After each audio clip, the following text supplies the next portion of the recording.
आज मैले सोचेको थिइनँ मेरो बुढीलाई न्यू इयर गिफ्ट दिँदाखेरि यस्तो गर्छ भनेर। सुरुमा त टक्कर मेरो बुढीले पुरा मलाई हैन स्याहारेछ क्या। अनि स्याहार्दै मेरो बुढीले क्या आज 31 गते हो नि तपाईलाई थाहा छ नि भन्दै पुरा हैन भनेको भने गर्छ। तर मैले उसको कुरा केही सुनेको थिएन कि मलाई साह्रो दुखिरहेको थियो नि त। मैले उसको कुरा वास्तै गरेको थिइनँ किनभने यो सकेसम्म छिटो निकाल्दियो जस्तो भइसक्यो त क्या मलाई हैन। त्यसपछि बल्ल बल्ल निकाल्यो नि त। अनि टक्कर म चाहिँ कारखाना आइपुगे। साँच्चै नै अनुहार चाहिँ चम्किलो बनाइदिएछ क्या मेरो बुढीले। अनि त्यसपछि टक्कर म चाहिँ हिजोको कटर गरी पुरा बुट्टा हान्न थालिसकेको थिएँ। अनि त्यसपछि बुट्टा हान्दा क्या मेरो बुढीको कुरा याद आयो। अनि आज 31 गते है भनेर सम्झाएछ मेरोले। किन भन्दाखेरि त पुरा आज त न्यू इयर इभ रहेछ नि त। त्यही भएर उसलाई गिफ्ट चाहिएको भएर पुरा सम्झाएको होला भनेर झसङ्ग भयो नि त म।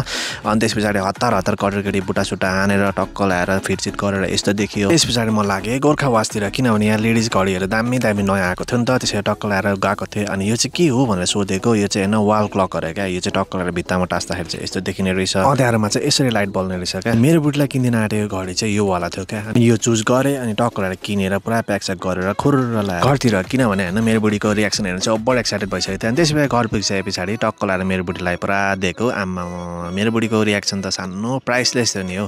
पुरा अब न्यू इयरको गिफ्ट मेरो बुढीले एक्सपेक्ट गरेको भन्दा पनि ठुलो पाए पछाडि त सानो खुसी भयो त। अनि त्यस पछाडि मेरो बुढीले मलाई क्या पुरा मेरो हातमा लगाइदिनु न त भनेर टक्क ल्याएर उसको हातमा लगाइदिए। अनि लगाइदिए पछाडि उसले त आम्मा उसको घडीलाई पनि चुप्पा खान्छ मलाई पनि चुप्पा खान्छ। सानो खुसी भयो। मेरो बुढीलाई चाहिँ ह्याप्पी न्यू इयर बुढी भनेर भने। तपाईँहरूलाई पनि एडभान्समै भनिहालेँ।